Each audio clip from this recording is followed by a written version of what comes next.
Hello, everyone. I'm Molly Coy with Coy's Camps and Classes, and also of Dear Chess Mom, our Facebook group to give parents information on um, the goings on for their chess kids. And so today, I have been planning on making a video on how to get ready for your first tournament or what you need to know for your first tournament. So as you can see, these videos are not professionally made as far as I don't have a crew to produce it or the ability to really edit it per se. So I'm just going to do our best and hopefully you'll find it informative.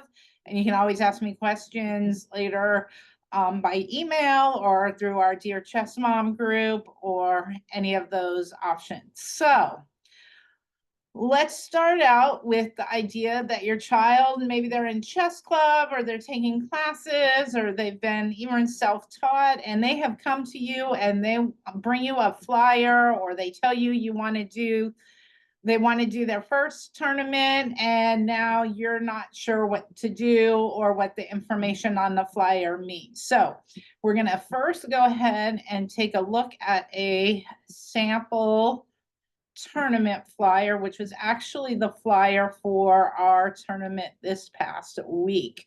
So let me go ahead and try to pull up that screen and let's see, here we go.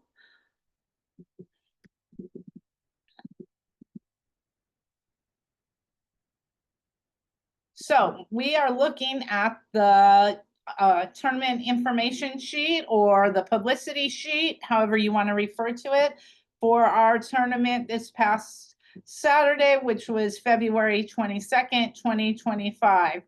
So up here is our affiliate name with US Chess, which is A Tale of Two Kings. That was actually kind of who we were before we evolved into Coy's Camps and Classes, but we have always kept that as our affiliate for US Chess. So that's on the flyer. Then we have the information about the name of the tournament, the date, where it's located. And this is our new location. We're very excited to be in a new place now. And so here we go. So in this particular tournament, there are three sections. There was an open section, and that was open to all ages, all levels of play. Then we had an under 1100. This refers to a rating. This is a US chess rated tournament, but even if it's not rated, sometimes they'll still have the rating. So under 1100 is the top rating. So that means the top rated player in there could potentially be 1099 because it is under 1100. Okay, this particular section is also open to all ages. And then we have our scholastic section that's K through 8th grade under 800. That means they have to meet both these requirements. They need to be in kinder through 8th grade and they need to be under 800. So if they're in second grade, but they're rated 800 or 801, or they would still have to go up into the under 1100 section. If they're a kid and they're rated 1100 or 1800 or any of these numbers up above, they'd actually play in the open. And as it happens in our tournament, we do have kids that are in K through 8th grade playing in both of these sections. The kids these days are getting very good. Then we have our time control. And I should point out on different tournament organizers may switch the order of some of this a little bit, since I tend to just reuse the same flyer for each type of tournament.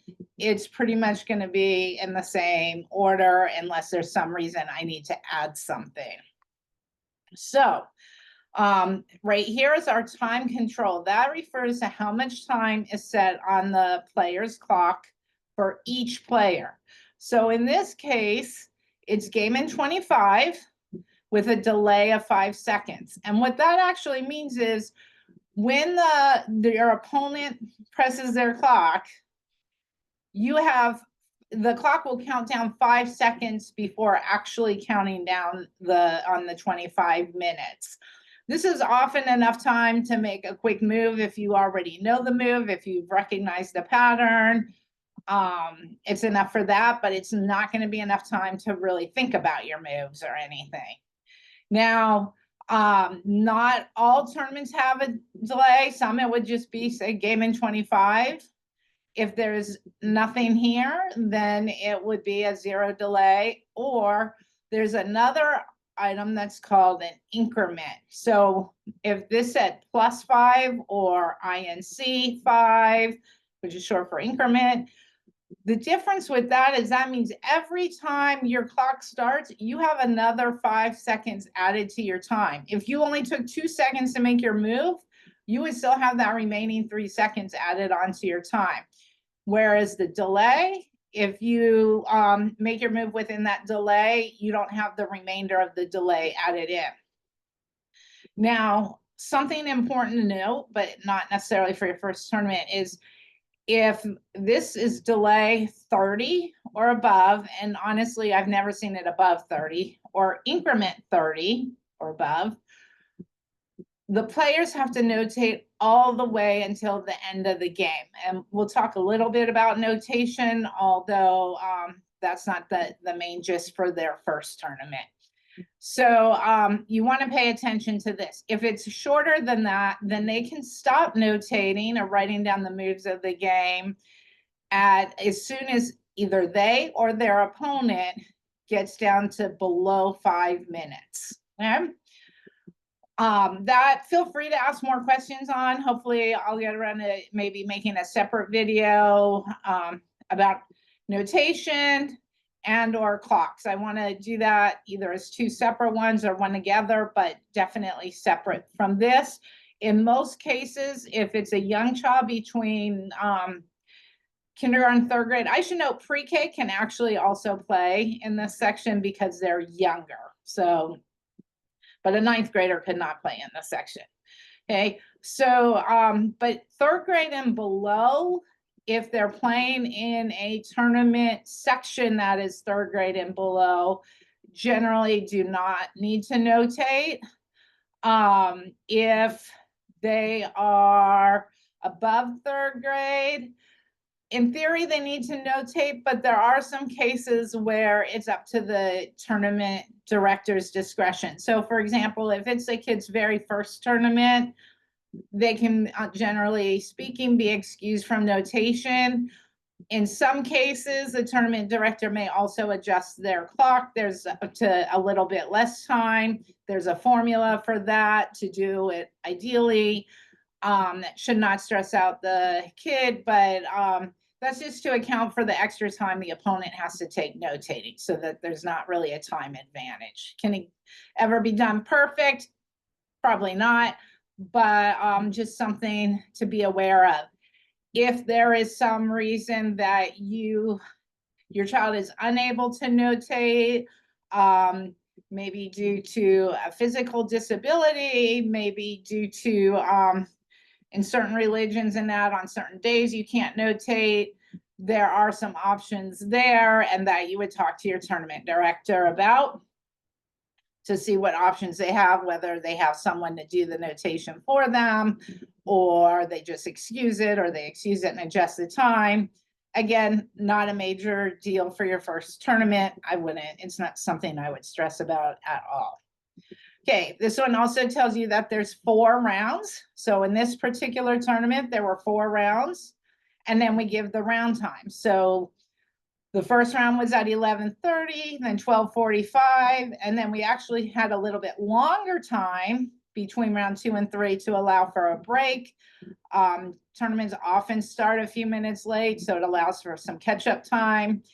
And sometimes people need to eat in between. It is actually very tiring to play a game, especially if your game is taking up most of your time control. If your child goes in and they're out in 2 minutes, it might not have been that tiring, but if they are playing to where the clock is almost out of time and they're thinking a lot, it is actually very tiring. And to have a little bit of extra break between those rounds is very beneficial for all involved. Okay, and then so these are the round times. Now, in some tournaments, especially with much shorter time controls, or Blitz, which is really short time controls, instead of giving round times, it might give your first round time, and then it'll say something like as available. That means whenever everybody's done with that one round and the tournament director can get the scores put in and get out the new pairings, the next round starts. Excuse me. You always want to be aware of that. So in that case, you don't want to go too far. When you have round times, the tournament director cannot start the next round at a time earlier than what is stated.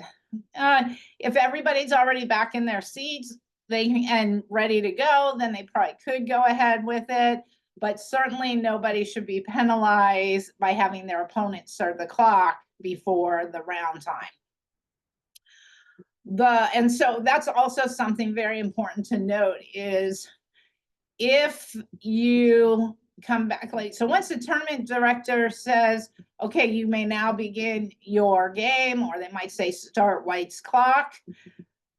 If somebody is missing, the opponent starts the clock and that clock comes down on the absent person's time, okay? So definitely you want to be back there at that round time. It is not bad sportsmanship for them to start on time. It is not frowned upon for them to start on time and have it count down on your time. And part of the reason for that is because if they have to wait a while and then their game takes the full 25 minutes, it can make the next round be delayed. So we want to make sure we're accounting for that. So again, any questions on that, please feel free to ask me, or you can ask your tournament director at the tournament you're playing in. Okay, now we're talking about buys. So this says all half-point buy requests, including removals, must be made before round 2. So the first thing to explain is what a buy is. So for those who don't know it, a buy is where you have to miss a round. Let's say you were attending this tournament, but you knew you had an appointment at 2:15 and you were not going to be back in time for the 2:30 round, but you would be back for 3:45. If you request it before round 2, because that's the deadline, you would get a half point for that round. So it would be like, because we don't know if you would have won or you would have lost that game. So you get the half point. You could also take it for up to 2 rounds. Some will allow for more. It seems a little silly to register for a tournament if you were only going to play 1 round. So a lot of them, it's up to about half the rounds. A 6 or 7 round tournament might let you take 3 buys. Oh, and that will usually say somewhere, but it's generally never going to be more than half the amount of rounds. Okay, so let's say you're playing and something comes up and you have not requested a buy, and then all of a sudden something comes up that you need to leave and cannot play the last round. If you, first of all, you definitely got to let the tournament director know, and I'll get into that in just a moment, but obviously they can't leave you, hold you prisoner and require you to play that last game, but it's going to either be a 0-point buy, or in most cases, it's actually considered a withdrawal from the tournament. So that means if you would have if you'd had 3 wins and you suddenly have to leave, you might have been in 2nd or 3rd place, but because you left early, you withdrew from the tournament, you are no longer eligible for a prize. So you want to make sure you're aware of those rules. We actually have our general rules like that posted on our website. So people can review them. These are kind of rules that can be changed or are up to the discretion of the organizers. So, and often, but not always, the organizer and tournament director may be one and the same. Depends on how big the event is, that kind of thing. So the other thing is this also includes removals. Let's say you thought you weren't going to be able to make it to the 3:45 game. So you took a buy ahead of time. But then you realize you won all 3 games and now you want to play that last round. And so maybe you were able to you think you can cancel whatever your other obligation was or whatever. You will not be able to remove that buy at that point.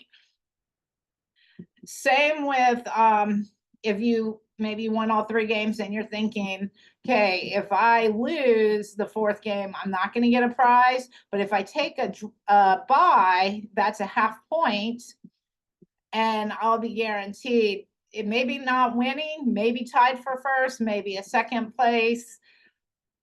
You can't just then add the buy at the last minute because buys are not allowed to be used to kind of manipulate your score. They are to be used when you truly know that you cannot attend a round or that kind of thing. Now, like sometimes we've had people that, for example, do the chess tournament and then they have a tennis match scheduled, but their tennis match is outside and it starts raining. So they had taken a buy. They now know that they're not going to have the tennis game because it's pouring outside, so it's been canceled, and they want to remove their buy to play their last round. If they don't do that before round 2, the tournament director kind of has a couple options. They cannot they can either tell them, no, you already have that there, we cannot change it. Or in some cases, they may do an option, which is kind of complicated, which is why a lot don't do this, but they may allow you to still play so you can get rating, but they will not allow you to get a prize. Your prize would be based on the score as if you had taken the buy.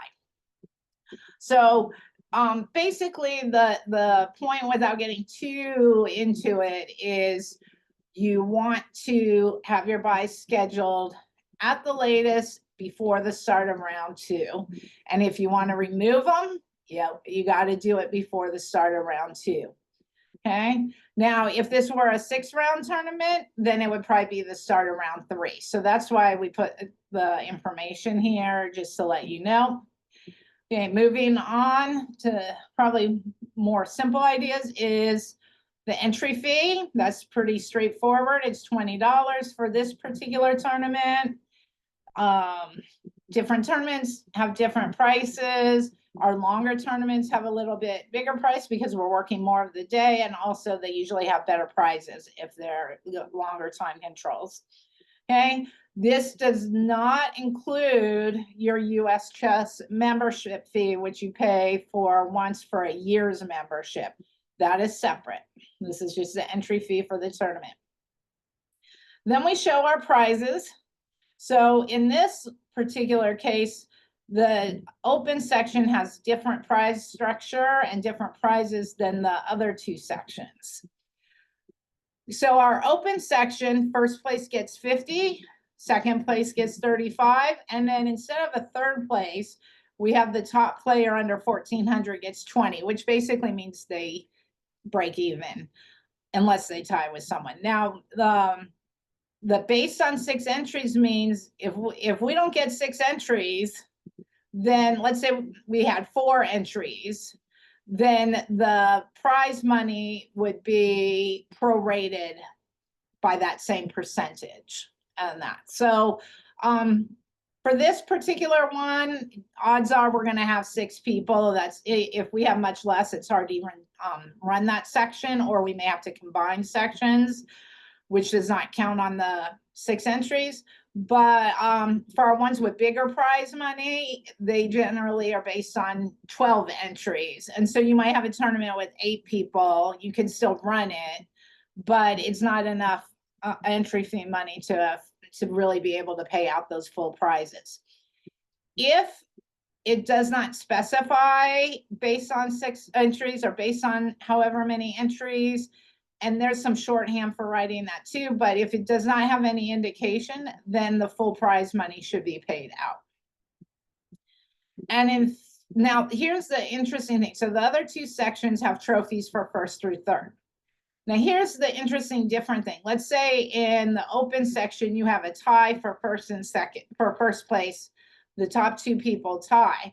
What happens then is first and second, you would add up the prize money to get the 85, and then that would be split up between the two people, so they'd each get $42.50.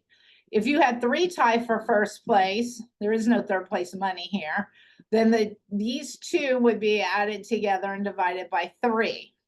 So that's how ties are handled. But when we get to the trophies, unfortunately, we can't just start hacking up the trophy and splitting it up between people. So there's other formulas for that. So it goes into what's called tie breaks, which is completely out of the player's control. And what happens is the computer system, there's a way to calculate otherwise, but most directors now are very thankful that the software to run the tournament calculates this out. And what it does is it calculates the place based on how many points your opponents got, and there's about 4 levels it goes across. So if you're tied in one, it'll move to the next.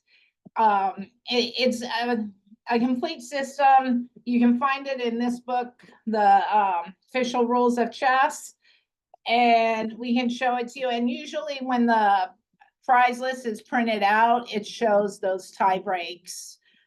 So we can always generally show them to you. I had no problem showing them to a player if they want to see how it felt. Sometimes what'll happen is that means somebody who would have who won enough points in theory to get a trophy does not get it because maybe they came out as 4th on the tie breaks or something. So that's just something to keep in mind. Sometimes it's hard, especially for the younger kids, to find that out.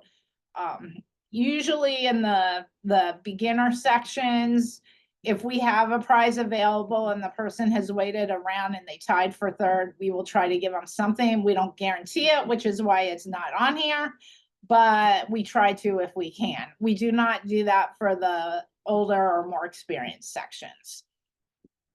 Yeah.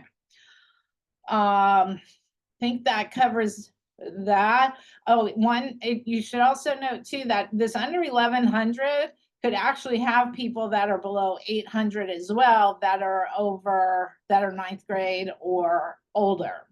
So it's not uncommon for that to be the case, because since they're 9th grade or older, they do not qualify for this section. For the K8 under 800, they have to bump up to the next section. Another thing to note is in most cases, an unrated player cannot win an underprize in the tournament. They can only win the actual first and second, or first, second, third overall prizes. So that's really kind of depends on who's running the tournament, but it's something to take note of. Okay, then the next part just tells you how to register. In this case, they can contact me, you can register online, you can text me to register. And also we note that we do not provide supervision, and that because our directors, which is usually just me, is already directing the tournament. This does not mean we don't at all keep an eye on them when they are in the playing area. Generally speaking, we are keeping an eye on them. It's possible we might have to step out for a minute to handle something, or we're handling a claim, but they are there. But in between rounds, they are not in the playing area. In most cases, they shouldn't be. They might be watching a game or two, depending on if that's allowed or not. So one thing to note is for example, if we have a drop-off event like a camp, our instructors are all background checked, their fingerprint clearance and that kind of thing, to be working with kids in our state. But when you have players, you'd like to think that they're all very safe, but you don't know. So if there's players of all ages, their parents should be around for their kids. Now, does that mean a 17-year-old needs their parent around? Probably not. That's up to the parents. But the tournament directors, and that could be us, this is pretty much the same with most tournaments. Unless they tell you you can drop off your kid, you should assume that you or someone needs to be responsible for them. The very cool thing is a lot of times chess parents get to know each other, and this is kind of what another reason I started the Dear Chess Mom group, is so people can get to know each other, because let's say you need to run to the restroom or you want to run and get food for yourself and your child for between the rounds. It's good to have someone else there that can kind of keep an eye on your child while you go do what you need to do. So I really encourage you to make friends, with other chess parents, so that you establish a network you can trust. When I first started as a chess parent, before I did any of this other stuff, I would take my then third grade son to tournaments. We would go to nationals, we would go to all those things, but it was only me and him. I didn't know anybody else there.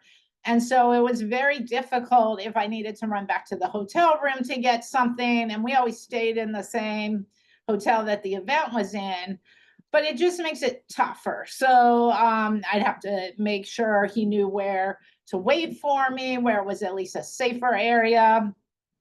And luckily, it never actually came up, but on the off chance it would, he knew where to be. But I encourage you to try to make some friends, at least acquaintances with other people, so that you have kind of a backup if you need something, and that, or if your child can't find you, or you can't find them. It's just good to have that network. I wished I had it then, which is part of why I am trying to create it now for other people, because my two sons who play chess are now college kids. So even though I still like to travel with my older one who still plays, it's not as needed as it was when they were kids and playing. So just something to keep in mind. Okay, and then this is the part that just tells you that it is a rated event and the US chess membership's required. Tells you where to go to get it, and that the current month's published rating is used for pairing and prize determination. In our tournaments, we do provide the sets and the clocks for the most part. All of our tournaments at our actual site, we do provide that stuff, so you don't need to bring anything.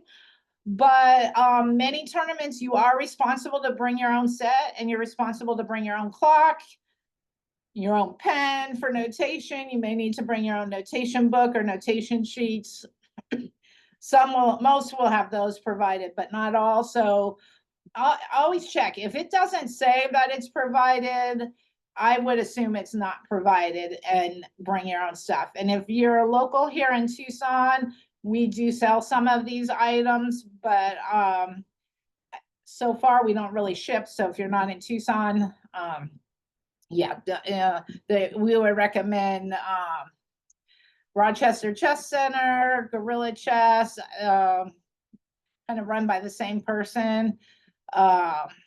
Potentially American Chess Equipment, depending on where you're located. If you contact us, we can also refer you there too. Okay, so moving on, and then that's our website. So that's kind of the flyer for getting information. So now let's say you have decided that you are going to go ahead and register yourself or your child for this tournament. And you get registered. And so next is, what do we do once we arrive? Tim? So I'm going to switch to this sheet. And first thing I need to tell you that's really important too is, if for some reason you change your mind or something comes up that you cannot play in the tournament, but you have registered, or you've told the tournament director that you're going to be playing, you absolutely must let them know you're not going to make it. And here's why. And we've had this happen many times. I've seen it happen at other events.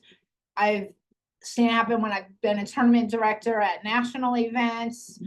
What happens is this: if you don't show up and you don't tell someone you're not showing up, then you or your child, whoever's playing, will still get paired with an opponent. And if you don't show up, your opponent's going to get a point. So they automatically get a win. But here's the problem. They have to basically sit at their board until your clock would run out. Or if it's a much longer time control, it's usually 30 or 60 minutes. So they basically have to sit around there for 30 or 60 minutes. And it's not that exciting to just sit staring at your board. So really, please, please, please, if you only take a few things away from what I'm reviewing today, that is one of the top ones, especially for a young child that doesn't know what to do. And that, so if you can't make it, just contact the director. Even if you're thinking, yeah, I already paid, I don't need the money back. You're probably not, if the tournament's already starting or it's going to start within an hour or two, you're probably not getting a refund. You might get it forwarded. For us, if it's an emergency, we might forward it. You can also get fined if you repeatedly do that. Now, if it's your first tournament, we know a lot of people don't really realize that. So we'll usually just tell you, hey, next time, please let us know. Okay.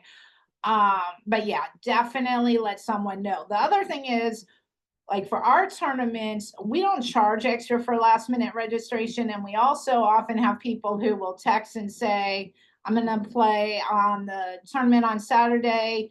Can I just pay you there? And I add them to the tournament. That's a courtesy that we like to extend to people because one, sometimes it's easier for the registration, and two, then the advantage that's two is they can pay cash, in which case we don't get any money subtracted from PayPal or from Events for Chess and that. But if you have a habit of being a no call, no show, then we stop extending that courtesy to you, and that because it becomes more of a problem and it's unfair to the others who paid and wouldn't get a refund in that case. So really, please let us know. And if you let us know ahead of time, even if we're not able to refund you, if you give us the courtesy of letting us know ahead of time and you've already paid and something really came up, we'll probably let you forward your fee to a future tournament if it's like in the next month and that. So not a guarantee, but likely. So just, part of chess is being respectful. And now that you're knowing this, please just be respectful to your opponent or potential opponent by letting the director know you're not going to show up. If something happened, let them know as soon as possible, because if your opponent is there waiting and you let us know that you're not going to make it, then we can let the opponent know that the game is forfeited and they don't have to wait out that whole time. And that, so it's just courtesy, but I like to mention it because a lot of people just, I'm sure no one's trying to be rude about it, but a lot don't realize the trouble that causes. They think we wait until you check in order to pair you, but we don't. Once you're registered, we're going to pair you unless you tell us not to. Now, if you don't show up and we never get a hold of you, it will be marked as a forfeited loss and you will be withdrawn from the next round. So it should only happen to one person, but also if there's no rating effect if it's a forfeit game. So the person who wanted to play their 4 games to really work on their rating, it affects that. And in tie breaks, it affects it. So remember how I said, like in the tie breaks for trophies, it looks at how well your opponent did. If one of your opponents was someone who didn't show up and therefore didn't play any games, they didn't get any points that day. So that already starts them at a disadvantage on the tie break. So just for those reasons, just let your tournament director know if you're not going to make it. Generally easier with a text or an email, not a phone call, because they're really busy getting stuff going and that. So that's going over that. Okay, now back to the happier. You're at the tournament, you're ready to play. So this is what a pairing sheet looks like. So what I actually did was I took a tournament from last year that had a decent amount of players, that had some information on there, and acted as if I was going to create another round. So if you look, it tells you the name of the tournament. This is the open section, and this is round 5. And again, this tournament actually ended after 4 rounds, but I just went back into an old tournament to create this sheet. So it doesn't really affect anything. It's just on my computer only. But let's look. So on the pairing sheet, all the players for that section are listed alphabetically. Just as a side note, there's really no rhyme or reason to some being all capital and some having their names with correct capitalization. That really has to do with the ones that are all capitals registered using our online system and were moved over with a file, and the others were entered manually. But beyond that, it means nothing. So you're going to look for your name, and let's say you are Matthew's my oldest son, so I'll just use him. And so they're listed alphabetically by last name. So he's going to find his name, and then he'll read it across. If it says W, he's playing the white pieces. And if it says B, of course, he's playing the black pieces. And then you read across, and it gives the board number. So, and then your opponent.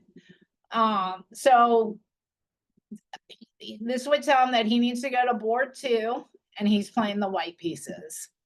Now, it never fails whenever we have new people. So there's always someone who says, I see my name on here twice. Okay. And what it usually, and what's going on here is they're forgetting their opponent wants to look up themselves alphabetically too.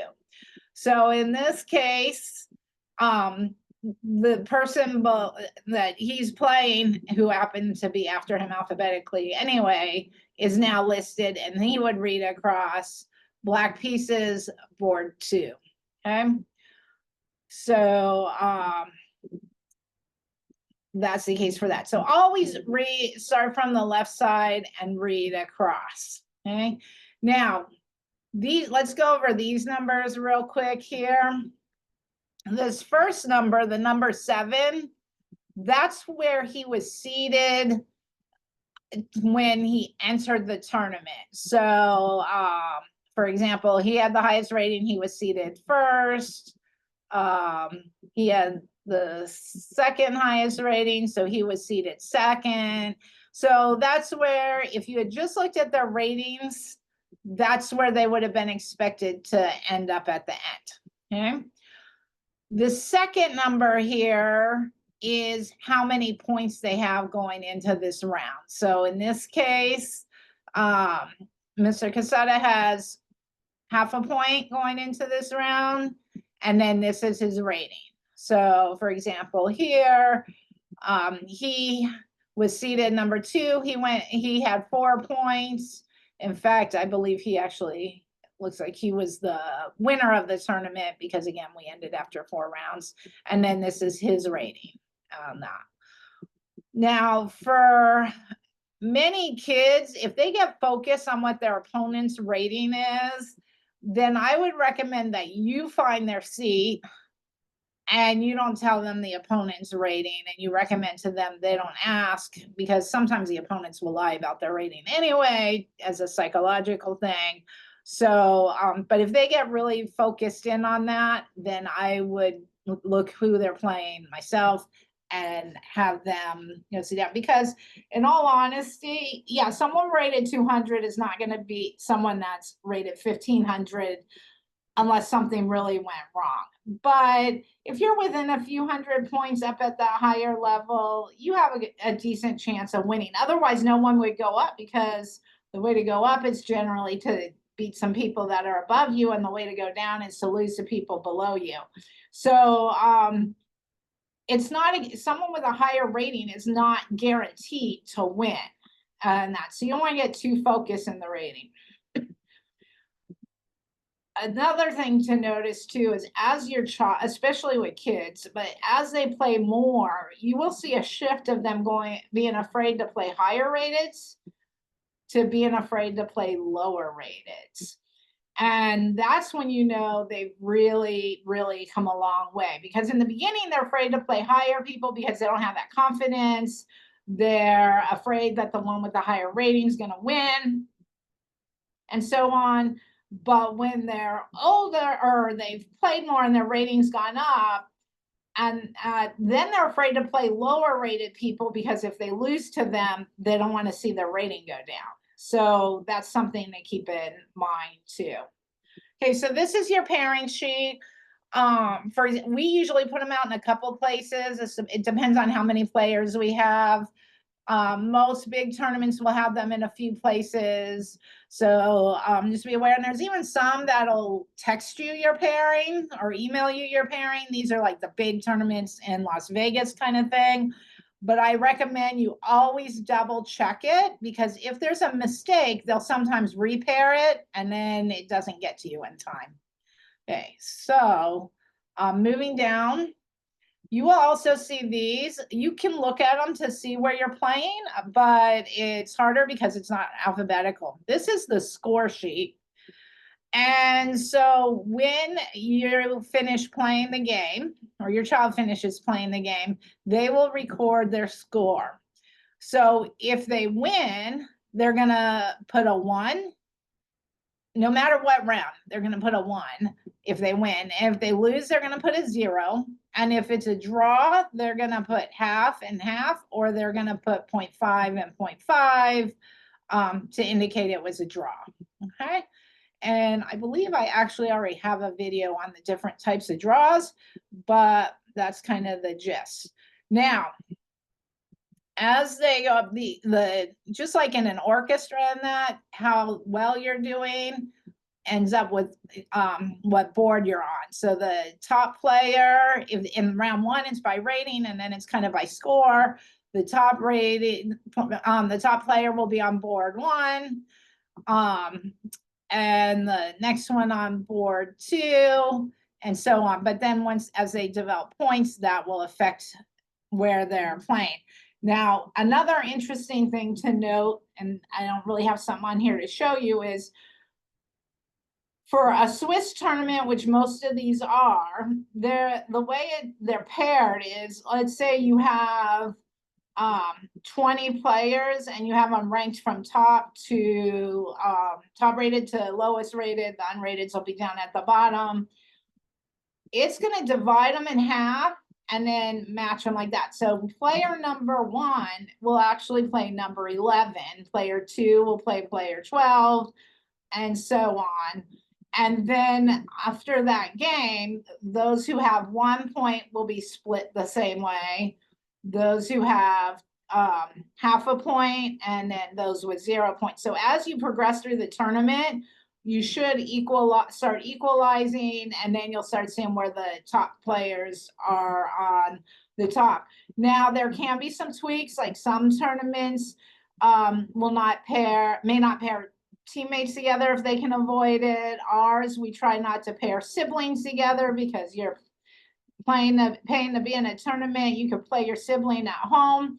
So generally what we do is we instruct the software to not pair siblings unless necessary. So if it would affect the overall outcome, it's gonna still pair siblings, but it'll try to avoid it if it can. There's some other factors that go into play. For example, if it's your turn to be white or black, if you've obviously if you've played the person before, you shouldn't play him again unless the group is so small there's no choice. So that kind of thing. And also, if there's an odd number in a certain score group, the lowest one on there will play the top person in the next score group. So they won't have an identical score. So there are some other factors that go into it, but generally that's the gist. And then after, you're going to do this for each round. Always double check with your child if they put their score when they come back to you in the tournament or after the round. And that because it could be that the opponent wrote the score. They might have written it incorrectly. You always want to double check because it's easier to fix before the results are entered for the next round. And even then, it's easier to fix than after more rounds have gone, because again, remember that also kind of determines who you're playing in the next round. The other thing too is if neither player reports the score, then especially in a big tournament, they'll both be forfeited and have to go and get the tournament director to let them back in, and it can be a really big hassle. So always, always, always make sure the scores are recorded correctly. Sometimes too, if they're recorded incorrectly and you don't go back to the tournament director right when it would first be known it was entered incorrectly, they might fix it for rating purposes, but not for prize purposes. So always check.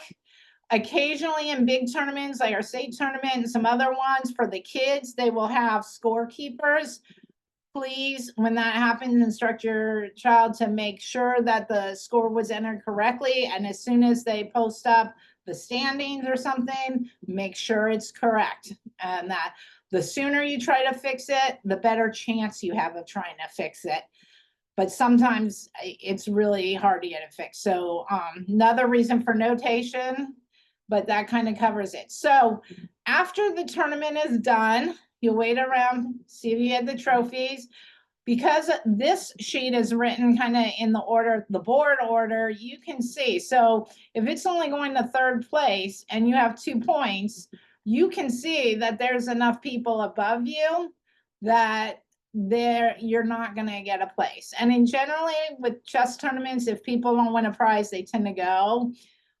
They can stay to watch the award ceremony, but it's not, because you've been there all day, it's not really frowned upon to leave ahead of time. Or if you need to leave before the trophy, for example, since he was the clear winner, we could easily have given him the cash right away.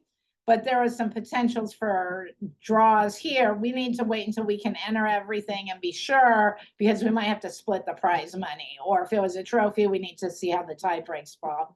And but if you have to leave, usually you can just leave information on how to get the prize to you. And since we mostly just have local people, we just let them know and then they can come pick it up later and that. So couple key things to remember is the first tournament is really more about getting used to what it feels like to play in the tournament. If you win a round or two, that's really great. But if not, that's okay, because playing in a tournament feels a lot different with the clocks and everything than playing with your friends in chess club. So first tournament, that's your main focus. To determine if your child's ready, their coach can probably determine if they're knowledgeable enough to play in a tournament. As a parent, you can probably determine more if they're emotionally ready to play. If they were to lose all 4 games, would they be sad for a little bit, but then get right back into it? If so, then they could probably go ahead and play. If they would be like, I'm never ever playing this again, and you think they would keep that feeling, then wait a bit and wait till they're winning some of their games in club and that kind of thing. So, but you as a parent, you know best.